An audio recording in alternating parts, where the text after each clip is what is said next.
우리가 국적이 있고 나라가 있다는 것은 큰 축복이고 은혜입니다. 나라를 잃은 사람들, 그들 가리켜서 난민이라고 합니다. 난민은 정처 없어요. 떠돌아요. 어디 가든지 천대받습니다. 우리 교회에 이제 선교사님 한 분이 이 난민 사회 가는데 이따 그러면 이제 선교 편지 가운데서 난민의 실상을 종종 이렇게 그 글을 통해서 나누어 줘요. 참 난민의 삶이 피폐 그 자체예요. 얼마나 참이 고단한지.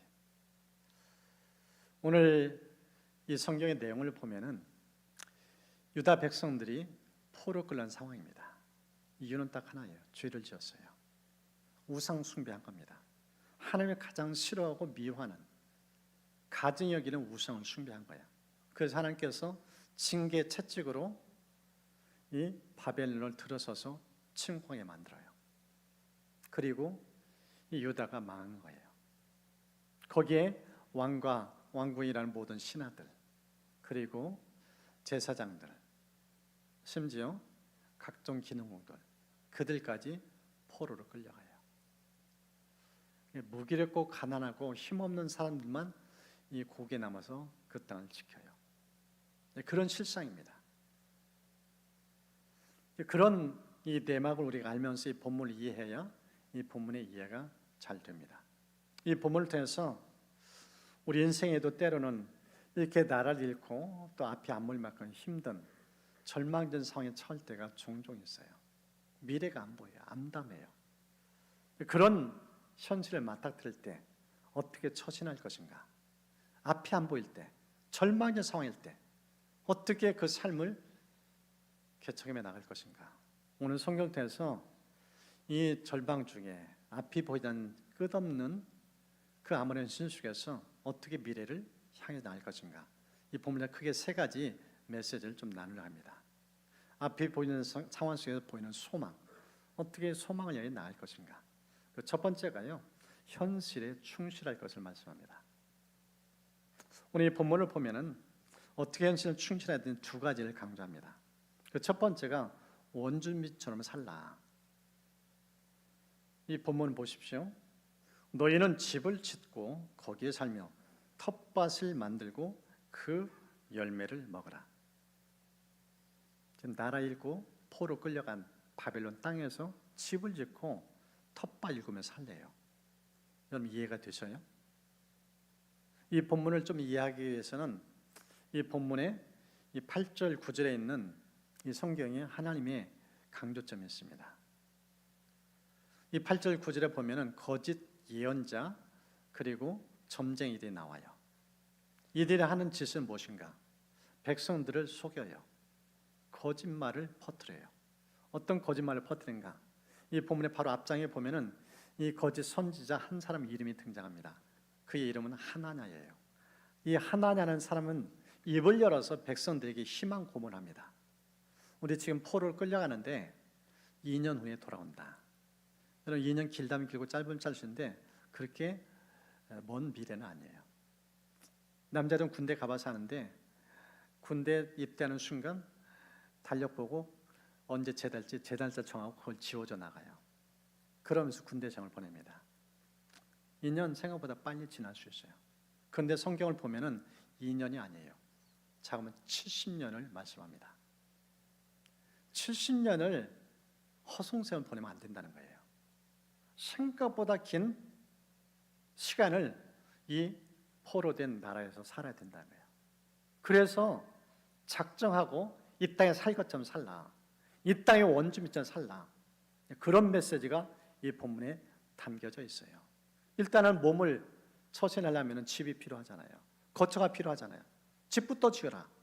그리고 먹고 살아야 되니까 텃밭 일구라. 그 메시지를 들려줘요. 하나님은요, 절망된 상황 탓하지 말라는 거예요.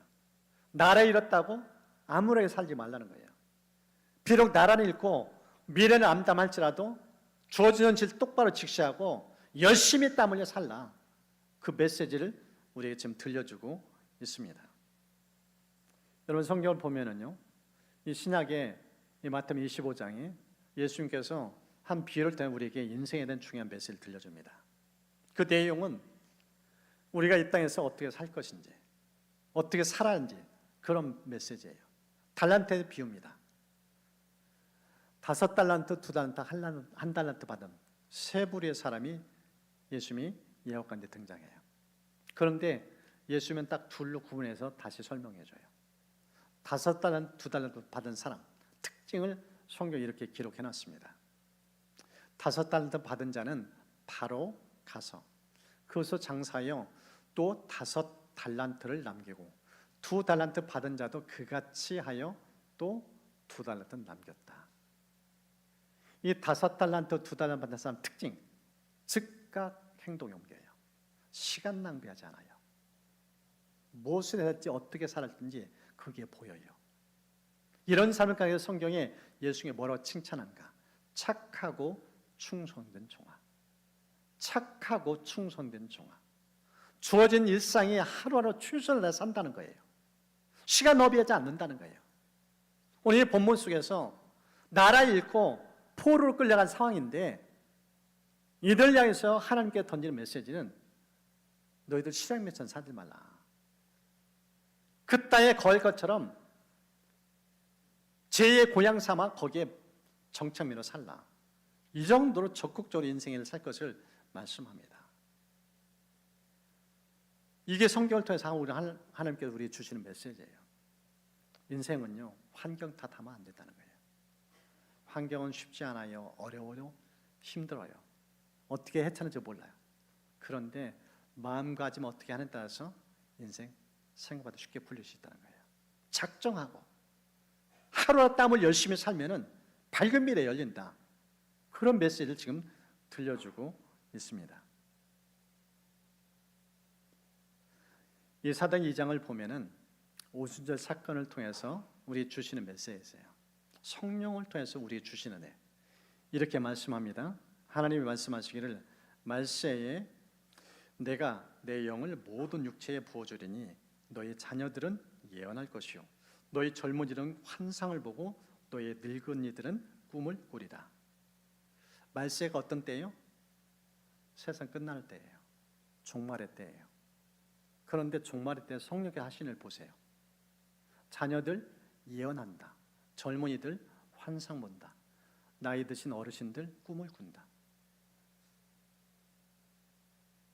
말세라고 해서 희망 접고 절망을 살지 말라는 거예요. 성령이 하신 일의 특징이 무엇인가? 꿈꾸며 열심히 살게 만든다는 거예요. 역동적인 인생. 하나님이 하시는 일은 이런 모습이에요. 지금 이렇게 나라를 잃고 포로 끌려간 일에 대해서 하나님 던지는 메시지. 적극적인 인생을 살라. 대충 시간 때우지 말고 70년 생각보다 길다. 주어진 하루로 최선을 다하라. 그 메시지를 들려줍니다. 두 번째는요, 현실에 충실할 때 어떻게 살 것인지. 두 번째는 연인처럼 살 것을 말씀해요. 보십시오. 아내를 맞이해 자녀를 낳아라. 아들이 아내를 맞아요. 딸이 남편을 맞아 그들로 자녀를 낳게 해라. 여러분, 국적이 없어요. 나라 잃었어요. 결혼 꿈도 못 꿀 겁니다. 요즘 청년으로 말하면. 집이 있어요. 재산이 있어요. 직장이 있어요. 아무것도 없었어요. 그런데 오늘 성경 하나님 보십시오. 뭐라고 말씀하세요? 사랑의 불이 붙거든 결혼시켜라. 자식도 낳게 하라. 하나님은 적극적인 인생을 원해요. 시대가 어렵다고? 자식 낳기 기르기 쉽지 않다고? 아니에요. 창조시 하나님 명령은 무엇이에요? 생육 번성, 땅의 충만. 산하 제한 하나님 뜻 아니에요. 먹고 살기 힘들다고? 아니에요. 포로예요. 지금 나라도 잃었어요. 직장 잡겠어요? 그런데 그들에게 지금 하시는 말씀이 뭐예요? 자녀 낳을 수 있도록 결혼시켜라. 오늘날 젊은이들이 이 말씀 앞에서는 아마 웃을 거예요. 오히려 튕길 거예요. 이게 무슨 성경이냐? 내 인생은 내가 사는 거지. 왜 하나님이 이래라 저러냐? 그렇게 반응할 수 있어요. 근데 하나님은 우리 인생을 간섭하세요. 개입하세요.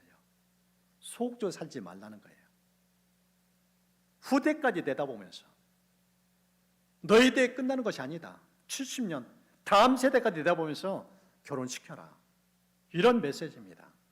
얼마나 하나님께서 적극적으로 인생 살도록 하든지 이 메시지를 통해서 보여줘요. 성경을 보면은요, 창세기 29장에 한 인물이 등장합니다. 야곱. 형과 갈등이 너무 심했죠. 그래서 잠시 외삼촌 피신하도록 했어요.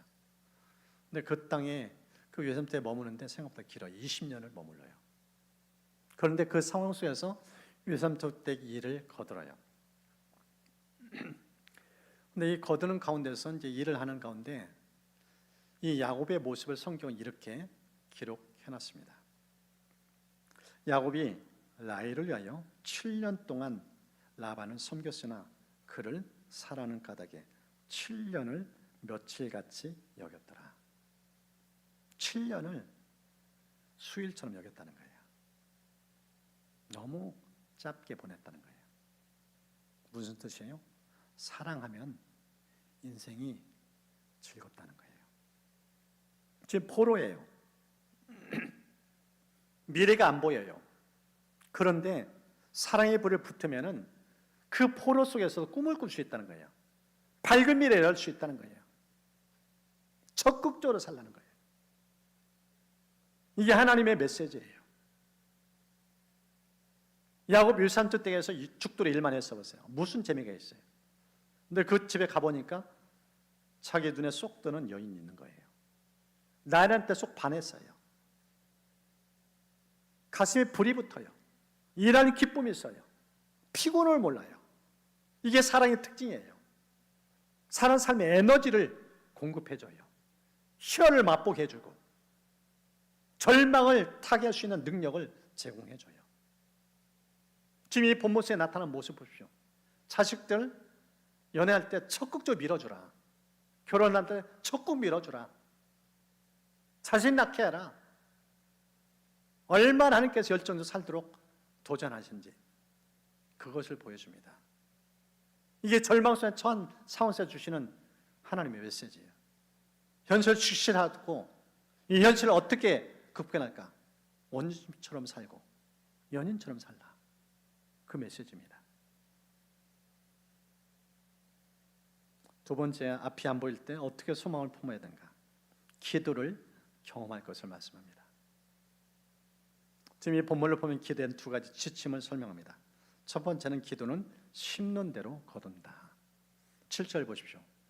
너희는 내가 사로잡혀 가게 한 그 성읍의 평안을 구하고 그를 위하여 여호와께 기도하라. 이는 그 성읍이 평안함으로 너희도 평안할 것입니다. 여러분이 지금 바벨론 포로 끌려갔다 생각하세요. 예레미야부터 편지를 받았어요. 그 편지를 지금 읽어줘서 들었다고 생각해보세요. 저 말씀을 들었다고. 여러분 기도할 맛이 나겠어요? 아, 이제 기도해야지. 우리 이 땅을 위해서 평화를 놓고 기도해야지. 이런 마음이 들까요? 끌려왔어요. 사로잡혀 왔어요. 짐승치고 타면서 왔어요. 인권 없어요. 근데 그 나라를 위해서 평화를 놓고 기도하래요. 이해가 가요? 쉽게 받아들이기 어려운 말씀입니다. 그런데 성경은 정확하게 말씀해요. 이는 그 성읍이 평안함으로 너희도 평안할 것이다. 무슨 뜻이에요? 기도는 씨앗과 같다는 겁니다. 심는 대로 거둔다는 거예요.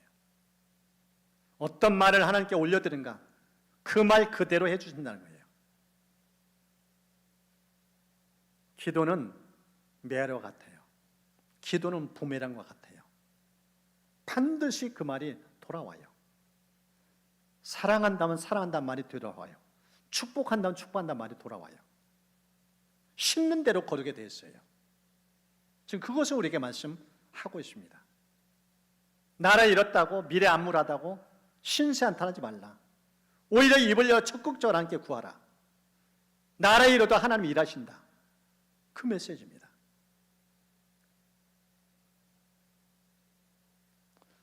성경은 디모데전서 2장에 이렇게 말씀합니다. 그러므로 내가 첫째로 권하노니 모든 사람을 위하여 간구와 기도와 도구와 감사를 하되 임금들과 높은 지위에 있는 모든 사람을 위하여 하라. 이는 우리가 모든 경건과 단정함으로 고요하고 평안한 생활을 하려 함이라. 지도자를 위해서 기도가 필요하다는 거예요. 그 기도하면은 그대로 우리가 혜택을 누린다는 거예요. 그들이 나를 다스리는 게 아니라 기도할 때 하나님의 통치가 임한다는 거예요. 하나님은 기도에 사는 때 일하시는 것을 말씀하고 있어요. 그래서 나라 이랬다고 신세한탄하지 말고 입을 벌려 하나님께 구하라. 이 바벨 땅 누가 통치하는가? 하나님이 통치하신다. 그 메시지예요. 기도하면 하나님의 일하심을 이 땅에서 체험하게 된다. 그것을 우리에게 지금 보여주고 있습니다. 두 번째 기도의 지침은요, 기도는 반드시 응답된다는 것을 말씀합니다. 보십시오. 너희가 내게 부르짖으며 내게 와서 기도하면 내가 너희들 기도를 들을 것이요, 너희가 온 마음으로 나를 구하면 나를 찾을 것이요 나를 만나리라. 하나님 우리의 일상의 언어보다 하나님이 안에서 입을 벌려 기도하는 것을 기뻐하셔요. 즐거워하셔요. 우리의 중심이 하나님을 향할 때 그 한마디 한마디 입에 흘러나온 말을 경청하셔요. 그리고 듣는 거 끝나지 않고 실행하신다고 말씀하세요. 하나님의 살아계심을 보여준다는 거예요. 실제적으로 이 다니엘서 읽어다 보면은 그도 포로로 끌려가서 이 바벨론 치하에 있을 때 바벨론에 오늘 꿈을 꿨는데 무슨 꿈을 꿨는지 몰라요. 내 꿈 알아맞추라고. 안 알아맞추면 다 죽이겠다고 협박하고 그런 분위기예요. 그 소식을 듣고 다니엘 친구들에게 기도 요청을 해요. 중보 기도 요청을. 그리고 자신도 하나님께 나가 기도해요. 하나님이 그 기도를 들으셔요. 그리고 무슨 꿈인지 정확하게 보여줘요. 그리고 그 꿈에 대한 해석까지 해줘요. 그러면서 그 목숨을 건져요. 이 느부갓네살은 이제 정권은 끝나고 새로운 나라, 새로운 통치가 일어났어요. 메대의 이 다리오 왕, 그가 또 왕명으로 서기 위해 누구에게 도움을 요청하면은 그는 사자굴에 사자밥이 될 거다. 그런 엄명을 내려요. 그 상황 속에서 다니엘 취한 태도, 엎드려 기도해요. 평소에 하던 대로. 여러분, 기도는 습관입니다. 기도가 몸에 배면은 나라 잃어도 미래가 암담해도 늘 그 자리를 사모하며 엎드려요. 하나님을 구해요. 두려움이 엄습한 상황입니다. 언제 죽을지 몰라요. 그런데 다니엘 오히려 그 사람을 감사 기도를 올려드려요. 그게 기도의 내공이에요. 평상시의 기도가 얼마나 깊이 있게 뿌리내는지 그 실상을 보여줘요. 저는 이 기도하기 쉽지 않은 이 여름에 여러분이 기도만큼 포기하지 않기를 축복합니다. 시간을 정하고 하나님께 집중하면서 이 여러분 하나님께 여러분 인생 가운데 어떻게 개입하시고 어떻게 일하시는지 그 생생한 은총을 맛보는 그런 은혜를 축복합니다. 세 번째, 앞에 안 볼 때 어떻게 소망을 품어야 하는가? 약속을 의지할 것을 말씀합니다. 어떻게 약속을 의지해야 되는가? 이 본문 보면 첫 번째가 하나님이 회복의 은혜를 주실 것을 말씀해요. 보십시오. 10절 말씀. 여호와께서 이와 같이 말씀하시니라. 바벨론에서 70년이 차면 내가 너희를 돌보고 나의 선한 말을 너희에게 성취하여 너희를 이곳으로 돌아오게 하리라. 역사의 주관자, 인생의 주관자 하나님이 그걸 보여줘요. 때가 차야 된다는 거예요. 70년 그날 하나님 반드시 기억하고 나라를 고국으로 돌아가도록 하신다. 이 말씀을 들려줘요. 이제 다니엘이 포로 속에서 오늘 책을 읽다가 예레미야를 대해서 하신 말씀을 기억해요. 그러면서 그가 이 약속 붙잡고 기도해요. 금식까지 해요. 그러면 하나님께 어떻게 일하시는지 그걸 보여줘요. 여러분, 기도 중에 기도는요, 하나님 약속 붙잡고는 기도입니다. 약속은 반드시 이루어져요. 하는 뜻이 담겨졌으니까. 다니엘 3세에 그렇게 기도가 강력한 상황 속에서는 그는 말씀을 갖가면서 기도했기 때문이에요. 이번 여름이 기도와 말씀을 갖가면서 여러분 내공이 깊어지고 하나님 더 깊이 있게 풍성히 만나는 그런 손길을 축복합니다. 두 번째, 이 약속을 의지하는 두 번째 지침은 하나님은 좋은 것을 주신다는 겁니다. 우리 11절은 함께 읽도록 하겠습니다. 여호와의 말씀이니라. 너희를 향한 나의 생각을 내가 아나니 평안이요 재앙이 아니라 너희에게 미래와 희망을 주는 것이니라. 지금 나라 잃었어요. 포로예요. 그 상황에서 하는 저 말씀을 들려줘요.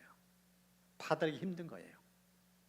절망인데, 불안이고 두려움인데 어떻게 하나님이 평안 주신다고 하는가? 하나님 근본 마음을 보여주는 거예요. 너희들 죄 때문에 이렇게 했지만은 반드시 회복 주실 거고 또 너희 미래 소망의 항구로 이끌실 것이다.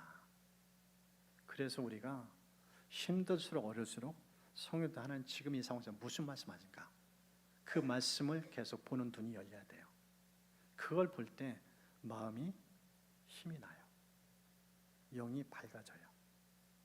그래서 살 수 있는 의욕과 희망이 넘쳐나게 됩니다. 오늘 성경을 통해서 인생의 앞에 안 볼 때 어떻게 우리가 소망에 나갈 것인지 세 가지를 같이 나눴어요. 첫 번째가 뭐예요? 현실에 충실하라. 원주민처럼 살고 연인처럼 살라. 적극적으로 의욕적으로 열정적으로 살라. 그것을 말씀합니다. 두 번째는 기도를 경험하라. 기도는 씨앗 같다. 심는 대로 거두고 반드시 응답된다. 마지막 세 번째는 약속을 의지하라. 하나님 신실하시다. 70년 먼 미래 같아도 다가온다. 반드시 곧 돌아온다. 회복을 약속해줘요. 절대 절망하지 말라. 이 땅에서 죽지 않는다. 하나님이 얼마나 우리에게 좋은 거 주길 원하시는지 그걸 보여줍니다. 이제 주신 말씀 좀 생각하면서 함께 기도하고 우리 또 성찬을 받을 수 있도록 그렇게 좀 마음의 준비라는 시간을 갖도록 하겠습니다. 우리 반주와 함께 여러분 말씀 기억하면서 하나님께 여러분 중심을 올려드렸으면 좋겠습니다. 마음이 힘들고 앞이 안 보이는 분들 있다면 하나님 오늘 주신 말씀 통해서 저에게도 우리 가정에도 하나님 희망을 주시고 평강 주시고 좋은 것 가득가득 부어주옵소서. 지난 3학기 동안 어려웠습니다. 하반기에 어려움이 떠나고 좋은 일이 많아지시는 그런 일을 부어주옵소서. 무엇보다 성찬을 통해서 인생을 절망을 희망으로 바꾸시는 하나님의 예비한 사랑을 가슴 깊이 담을 수 있도록 성찬에 손에 깊은 은혜